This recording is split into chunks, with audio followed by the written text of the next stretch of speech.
আসসালামু আলাইকুম। সবাই কেমন আছেন? আশা করি সবাই ভালো আছেন। তো আজকে আমরা কথা বলবো পুরানো বা সেকেন্ড হ্যান্ড ফোন নিয়ে। দোকানে যে পুরানো বা সেকেন্ড হ্যান্ড ফোনগুলো বিক্রি করা হয়, এগুলো আসলে মার্কেট প্রাইসের থেকে 5 থেকে 6 হাজার বা তার থেকে কিছুটা বেশি বা কমে কেনা যায়, যে কারণে আমাদের বাজেটের নাগালে আসে যে ফোনটা। তো এই ফোনগুলো আসলে কেনা কেমন বা কি, যেটা ইউটিউবাররা যেরকম বলে আর আমরা স্বাভাবিক লোকজন, আমি ফোন কিনছি এরকম একটা, আমি চালাইয়া কী রকমের একটা রিভিউ পাইছি, এটা নিয়ে আজকে কথা বলবো।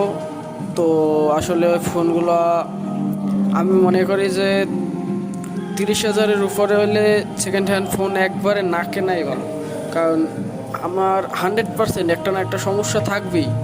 হয়তো ফোন গরম হয়, নয়তো নেট স্লো করে, নয়তো ক্যামেরা সমস্যা, চার্জিং সমস্যা, চার্জ কম থাকে, কিছু না কিছু একটা সমস্যা আছেই। তো আপনি ফোনটা এমনভাবে নেবেন, আপনি যদি ফোন কেনেন আপনাকে ভাবতে হবে হয়তো আমার ফোনটা খারাপ হতেই পারে। তো আমি আবার পরবর্তীতে কিনতে পারবো কি না, যদি আপনার ওরকম সামর্থ্য থাকে যে আপনি আসলে ফোন কিনতে পারবেন পরবর্তীতে, তাহলে আপনার মনে করি সেকেন্ড হ্যান্ড ফোন নিতে পারেন। কিন্তু যদি মনে করেন যে এই জীবনে হয়তো এই ফোনটাই কিনতে পারবো, আর কোনো দিন ফোন কবে কিনতে পারি বা পারি না, টাকা পয়সা ওরকম সমস্যা, তাহলে আমি মনে করি আপনার যদি একটু কষ্টও হয় তাও আপনি নতুন ফোন নেন, তবে সেকেন্ড হ্যান্ড ফ্যান না নেওয়াই সব থেকে ভালো।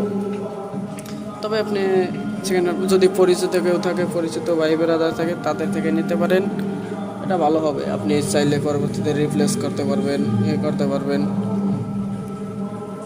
তো আপনি সেকেন্ড হ্যান্ড ফোন যদি নেন অবশ্যই এই বিষয়টা ভাববেন।